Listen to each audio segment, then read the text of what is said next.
जय जय हरि मित्रों। मैं रोहित बंसल अजमेर से एक बार फिर हाजिर हूँ आपके सामने एक पौराणिक, रहस्यमयी और विचित्र कथा लेकर। यह कथा है महाभारत समय की। यह कथा है एक भगवान द्वारा अपने भक्त की परीक्षा लेने की। देवों देव महादेव द्वारा जब महाभारत काल में अर्जुन की परीक्षा ली गई तो वह परीक्षा एक युद्ध का रूप धारण कर गई। उस युद्ध में क्या हुआ, कैसे हुआ और ये युद्ध कब हुआ, तो आइए जानते हैं महादेव और अर्जुन के युद्ध की इस विचित्र पौराणिक जानकारी के बारे में। यह कथा कुछ इस प्रकार है।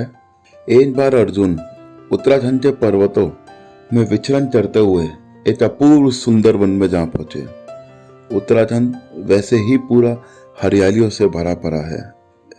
वहाँ अति सौम्य, अति सुंदर बहुत अधिक वन है। उनमें से किसी वन की गहराइयों में अर्जुन जब पहुंचे तो वहां उन्हें बहुत ही शांत वातावरण दिखा।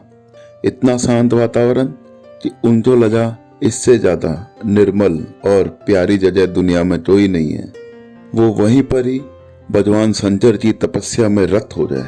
वो तपस्या में इतने लीन हुए कि भगवान शंकर तक उनकी पुकार पहुंचने लगी। तब भगवान शंकर ने अपने भक्त को कुछ भी वरदान देने से पहले परीक्षा लेने की सोची और भगवान शंकर परीक्षा लेने के लिए एक भील का रूप धारण कर उस वन में आए।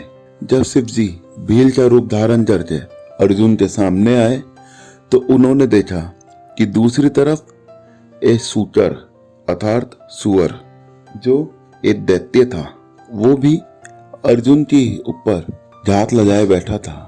वो बस ये इंतजार कर रहा था जब अर्जुन की तपस्या बंद हो और मैं उसी वक्त अर्जुन के ऊपर वार करूं और अर्जुन को खा जाऊं।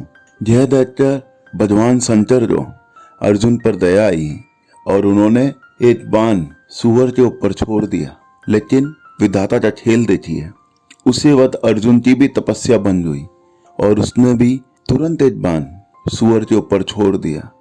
अब तो दैत्य की मृत्यु निश्चित ही थी, क्योंकि दोनों बाण एक ही समय एक साथ जाकर उस सुअर को लगे और सुअर की मृत्यु तुरंत उसी वक्त हो गई। लेकिन इधर शिवजी और अर्जुन दोनों के द्वारा ही ये दावा करा जाने लगा कि इस सुअर को हमने मारा है। शिवजी कहते ये मेरे बाण से मरा है, तो अर्जुन कहता नहीं, पहले मेरा बाण लगाता, इसके प्राण मेरे बाण से निकले हैं। ऐसा करते करते इन दोनों के बीच विवाद इतना बढ़ गया कि युद्ध की स्थिति तक पैदा हो गई। अर्जुन को अत्यधिक क्रोध आया और उसने अपना गांडीव उठाकर एक के बाद एक लगातार तीरों की वर्षा करने लगा। लेकिन शिवजी जो भील का रूप धारण करे हुए थे वो शांत अपनी जगह पर खड़े खड़े मुस्कुराते रहे, क्योंकि अर्जुन द्वारा चलाए गए सारे तीर उनके शरीर से टकराते और टूट जाते। उनका बाल भी बाका नहीं हो रहा था। यह देखकर अर्जुन को आश्चर्य भी हुआ और वो अत्यधिक क्रोधित भी हुआ कि मेरे बाणों से कोई आहत ना हो, ऐसा हो ही नहीं सकता। इस पर अर्जुन को अत्यधिक क्रोध आने लग गया। अर्जुन ने अपनी तलवार निकाली। तलवार निकालकर उसने भील के शरीर पे जोरदार प्रहार करा। लेकिन अर्जुन देखता है कि उसकी तलवार के भी दो हिस्से हो जाए। अब अर्जुन और ज्यादा क्रोधित हो गया। उसने क्रोध में आकर भील से मल्लयुद्ध शुरू कर दिया। लेकिन भील जो शिव रूपी थे उनके एक ही वार से अर्जुन मूर्छित हो गया। थोड़ी देर के पश्चात जब अर्जुन की मूर्छा टूटी तब उन्होंने देखा कि भील तो अभी भी वहीं खड़े खड़े मुस्कुरा रहा है। इस पर उन्हें और अत्यधिक क्रोध आया। उन्होंने सोचा कि अब तो सिर्फ भगवान भोलेनाथ ही मेरा सहारा है। भगवान भोलेनाथ को एक माला पहनाई और विजयी होने का आशीर्वाद लेने लगे। लेकिन जैसे ही उन्होंने भील की तरफ देखा तो उन्होंने देखा कि वो माला जो उन्होंने भोलेनाथ को पहनाई थी वो तो उस भील के गले के अंदर है। तब अर्जुन को सारी लीला समझ में आ गई और वो भील के चरणों में गिर पड़े। हे भोलेनाथ, हे महादेव, मुझे क्षमा करना। मैं जिस भोलेनाथ और जिस महादेव को प्रसन्न करने के लिए इतने दिनों से तपस्या में लीन हूँ वो मेरे सामने आ जाए और मैं उन्हें पहचान भी नहीं पाया। मैं मूर्खों की तरह उनसे युद्ध करने लगा।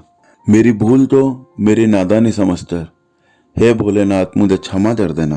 भोलेनाथ अपने असली रूप में आए और उन्होंने अर्जुन से कहा, हे अर्जुन, मैं तुम्हारी तपस्या से अति प्रसन्न हूँ और तुम्हें पशुपत्यास्त्र नाम का दिव्य अस्त्र प्रदान करता हूँ।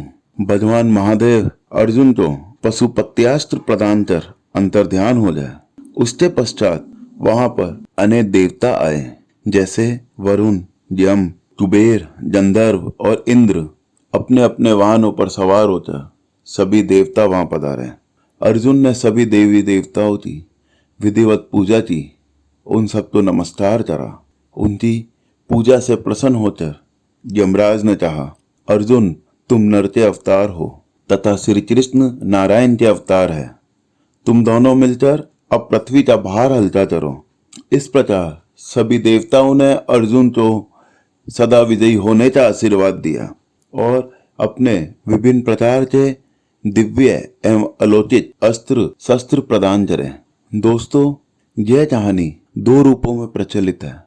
पहली अर्जुन और शिव के युद्ध के रूप में, दूसरी अर्जुन के दिव्यास्त्र प्राप्त करने के रूप में कि अर्जुन ने कैसे दिव्यास्त्र प्राप्त करे। तो दोस्तों, आप लोगों को ये जानकारी कैसी लगी कमेंट में बताइए। इस चैनल को लाइक, शेयर और सब्सक्राइब करना ना भूलें। जय जय हरि।